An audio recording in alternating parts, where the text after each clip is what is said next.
Hey, how's it going out there, everybody? Hope everybody's having a great day. Coming to you today for some trucker news. Let's get to it. First story of the day, Love's is going to open them up a new store in South Carolina, or it just opened. We'll talk about that. Love's also is going to acquire Easy Go travel stops out there in Oklahoma. A man steals a semi in Minnesota, leads police on a chase, and ends up crashing into a school in Missouri. Oh. A trucker faces felony charges after troopers find a gun in his commercial motor vehicle. Ooh, that's going to be a story a lot of people are going to be interested in right there. Hang in there. We'll get to it. New TA truck stop opens in Oklahoma. A lot of action out there in Oklahoma. Rule requiring automatic emergency braking systems for trucks under review in the White House. So there you go. And then the opinion piece of the day, Nikola. You know the old Nikola, the people that ride downhill with great efficiency? Uh, they are seeking to double the number of shares so they can pay off their loans. Ugh. Who would invest in that at this point? My question, but we'll get to that. Let's talk about Love's opening a new store, 91 parking spaces in South Carolina. On Friday, Love's announced the opening of a new location in South Carolina. The new Love store, located off of I-85 in Piedmont, South Carolina, has amenities that are 13,000 square foot store. It has a Hardee's opening on April 17th, so Monday. You get your new Hardee's in that area. 91 truck parking spaces, 9 diesel bays, 7 showers, laundry facilities, Catskills Dog Park, and the Speedco opening on May 1st. So there you go. Love's is out there adding some parking. So that's good. That's good. In Piedmont, South Carolina. So if you're in that area, keep an eye out for it. Love's also in my second story here. Love's acquires Easy Go travel stops to add 22 stores to their ongoing growing network. On Wednesday, Love's announced the acquisition of Oklahoma-based travel stop and convenience store chain. Love's recently acquired Easy Go from Oklahoma-based Kerry Johnson Oil Company. The financial terms of the acquisition were not disclosed. The acquisition will include 6 travel stops located on the Oklahoma Turnpike. So if you ride that Oklahoma Turnpike, those little Easy Go stops are about to become Love's. Um, and 5 on the Kansas City Turnpike, and 11 convenience stores in Oklahoma and Nebraska. The company said in a news release, the stores are going to be rebranded as Love's locations within the next year. Love's notes that this is the first time that their brand will include Turnpike locations. There you go. Maybe they'll step the game up there and remodel them and do a bunch of cool stuff like that. Next story, man steals semi-truck in Minnesota, leads police in a chase to Missouri, and crashes into a school, man. That's what a story. A Minnesota man was arrested in Missouri on Tuesday after allegedly stealing a semi-truck and leading police on a pursuit in St. Louis County prior to crashing into a school building. Wow. Shortly after 4 p.m. on April 11th, the Missouri State Highway Patrol received a call from a trucking company about a bobtail truck stolen out of Minnesota. The trucking company owner advised the Missouri State Highway Patrol that the truck was equipped with a GPS tracker and was traveling on I-64 out of Illinois. Damn it, boy. The State Patrol located the truck on I-64, but the driver of the truck refused to pull over. During the police chase that ensued, reports that the truck reached speeds of 75 miles an hour. Damn it, boy. He must have knew that's what his tires were rated at, and he didn't want to go over that. Troopers say that the truck exited I-64 at the Mason Road and traveled southbound on Mason. Then it entered Mason Ridge Elementary parking lot and struck a dumpster and the side of the school building. What a jerk. I mean, seriously. After crashing, the suspect then fled on foot and was apprehended by police without further incident. They identified the man as 31-year-old male from Rimmer, Minnesota, and he was booked in the St. Charles County Jail awaiting formal charges. There you go. Now, here's the story most people are going to be interested in. Trucker faces felony charges after trooper finds a gun in his commercial motor vehicle during an inspection on the New York State Thruway. New York State Police arrested a truck driver after guns were discovered during an inspection last week on the New York State Thruway. 10:30 a.m. on Friday, April 7th, New York State Police troopers with the commercial vehicle enforcement unit were conducting oversized vehicle inspections on I-90 in the town of Dunkirk while inspecting a 2007 Peterbilt registered in Arkansas. Troopers found a Ruger Wrangler 22 revolver in the driver's side door compartment and a Glock 23 located in the sleeping area of the truck. The police say that the Glock held a fully loaded 13-round magazine, according to the troopers. Arkansas-based truck driver Louis Corona Jr., 26 years old, did not have a New York State pistol permit. Corona was arrested and charged with 2 felony counts: criminal possession of a firearm and criminal possession of a weapon, third-degree large-capacity ammunition feeding device. Hashtag dammitboy. They don't like them 13-round mags up there in New York. What do you guys think about that? I know a lot of people say, oh, this is my home, so I can have a gun in it. But apparently, we're going to see how that plays out in court, because New York State Police didn't quite see it that way, you know. And I'm not arguing it either way. I could see it either way, you know. Like they, in my opinion, here's what I think about it. They ought to have some sort of federal program for certain people that are constantly traveling over state lines. It's what I think. But then again, you know, federal and state laws, don't get into that right now.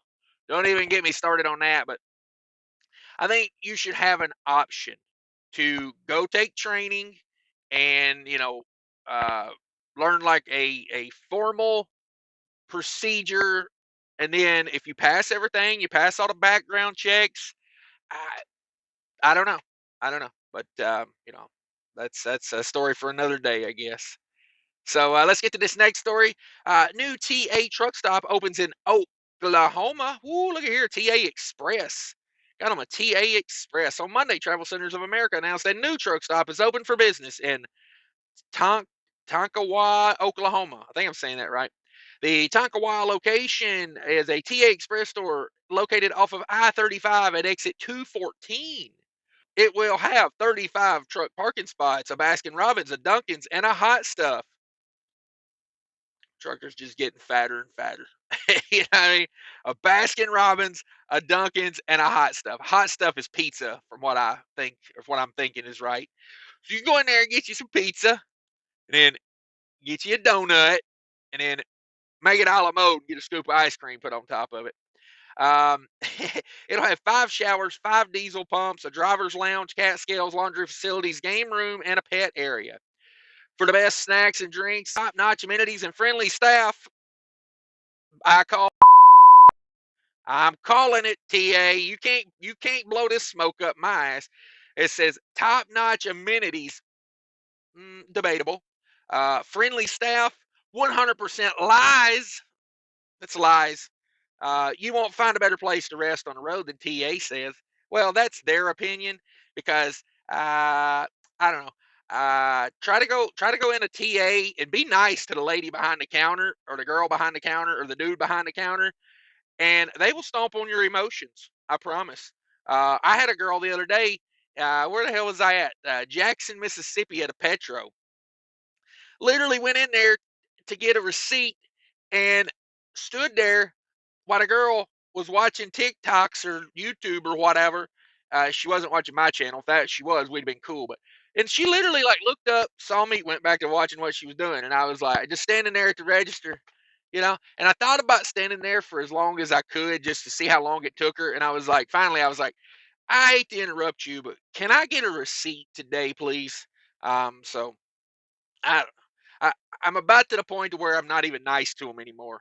I was almost like, get off your lazy behind and get up here and get me a receipt. But I got to be honest about it. She looked like she could have took me in a fist fight, so I remained calm and nice. Nothing keeps you in line like when you think you might get an ass whooping, right? Rule requiring automatic emergency braking systems for trucks under review by the White House. Ooh, here we go. Oh, here we go. I got the blowtorch out. I'm going to singe some butt hairs right here. Federal agencies are pushing forward a new rule to require automatic emergency braking systems for heavy trucks. The National Highway Safety Traffic Administration and the Federal Motor Carriers Administration Federal motor carriers, yeah, I think they left safety out of there, didn't they? Have issued a joint rule proposed by the White House for consideration. The proposed rule require and standardize equipment performance for automatic emergency braking systems on heavy trucks. The rule making is expected to propose performance standard and motor carrier maintenance requirements for AEB systems, as they call them, on heavy trucks and accompanying test procedures for measure performance of the ABE system and NHTSA compliance testing. The rule would require White House approval prior to publication in the Federal Register, where it would be open for public comment and review. The Infrastructure Investment and Jobs Act in 2021 required federal agencies to move forward with rulemaking to require AEB on commercial vehicles. While groups like the Truck Safety Coalition have been pushing for lawmakers to move forward with AEB requirements for heavy-duty trucks, trucking trade groups like ooida have raised questions about the real-world applications of the technology. Yeah, there you go. And now the opinion piece of the day. Nikola seeks to double shares to keep business going. I say it's time to flush that turd. That's what I say. I mean, do you know how many billions of dollars have just been burnt on that company? But I have been thinking about Nikola, and if only I could catch that route that's the opposite that my parents walked to school. You see, my parents always told me I walked uphill both ways. So if Nikola could just find a route that was downhill both ways, money. It's money. For you guys that don't know, Nikola got in a bunch of trouble a couple years ago for uh, having a promotional commercial showing their truck driving down the road. But come to find out, the truck didn't work. The truck was rolling down a hill, and they just kind of tilted the camera a little bit. Genius stuff. Genius fraud. But let's talk about what Nikola's up to today. His ability to repay loans jeopardizes future if investors reject proposal. So basically, they're holding a gun to the investors and going, if you don't take a haircut and give us more money, you're going to lose your investment. That's what they're saying. Never understood investing. I mean, that's just my personality, maybe. I never understood investing in companies that don't know how to make money or have like no foreseeable future of making money. Like, I give my money to go make more money. You know what I mean? Like when I send my money out on the field, I give it a firm smack on the behind and say, get out there and make daddy some more money. You know? Um, Financial struggling Nikola Corporation will ask its shareholders in June to double to 1.6 billion. The company's authorized shares. The electric truck and hydrogen maker said it needs to repay hedge fund loans. Oh, see, I see what's going on. I see what's going on. The hedge fund says we want our money back because you guys are circling the drain like a stale poop, and we want our money back, so you make everybody else give us our money back. The request proposal 2 is on the ballot for Nikola's June 7th shareholder meeting. It is 3 times larger than the 33% share authorization increase that took 4 tries to pass in 2022. Current shareholders currently ultimately see the value of their already depressed shares cut in half. So the money you invested, you've already lost half. We're asking you to lose half of the half now. Without an increase in the number of authorized shares of common stock, how about you make a product and sell it? There's an idea. How about you make a product that people would buy and sell it? That's a great way to make money. Oh my God. Its ability to raise capital in order to support ongoing operations and business objectives. Nicholas said in a preliminary proxy statement filed Thursday that the Securities and Exchange Commission, Nicholas precursory financial conditions prompted a second shareholder measure. Proposal 3 would allow Nikola to issue enough new shares to pay off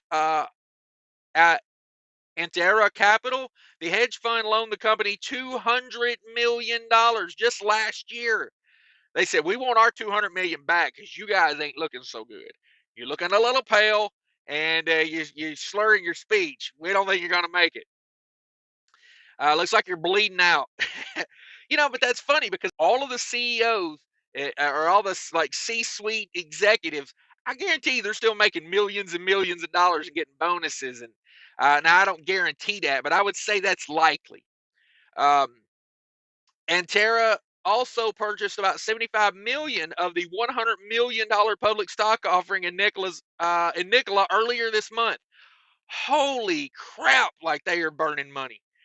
Financial jeopardy would worsen if proposal fails. If proposal 2 fails, the outcome of proposal 3 won't matter. Nicholas said it lacks the cash to pay interest or the $200 or $200 million principal on convertible senior notes due in 2026. Just over 130 million shares remain uncommitted from the 200 million shares authorized increase approved in August.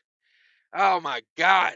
And Tara notes that 8% cash interest payments and 11% interest if paid in stock as part of its stock purchase. And Tara demands Nikola seek the share authorization increase. Nikola priced the offering at $1.12 a share. Lord have mercy. That was 19 cents below its closing price on April 4th, the day of the offering. Wow. Would you buy Nikola at $1 a share? I still don't think I would. Dilution of the current shares has driven Nikola's share price below the offering price. Nikola's shares closed Thursday at an all-time low of 96 cents a share. Hell no, you wouldn't buy it for $1 a share. You'd be losing 4% right off the top. With just 323 million in cash at the end of 2022 and the ongoing expense related to launching a fuel cell electric truck and mobile hydrogen fueling trailer, Nikola is continuing to burn through its limited resources. Yeah. Yeah. Sounds like somebody did not do the math. Russell and 2 others will retire as directors. Separately, Nikola said Thursday that 3 directors, including former CEO Mark Russell, will retire from the board of directors when their term ends in June. There you go. We're out of here, baby. We're out of here. Yeah. Jumping ship. Share prices are going down. Um, it's just a matter of time before old Nikola takes the kick that kills it. You know, it's coming. But that's it, guys. That's trucker news. Thanks everybody for watching. I much appreciate you very much. Smash those like buttons on the way out the door if you could. If you made it this far, why not? You know, if you like trucking content, subscribe. Check out all the cool stuff in the description down below. Thanks for watching, everybody. Take care of each other out there, and remember, people are more important than trucking.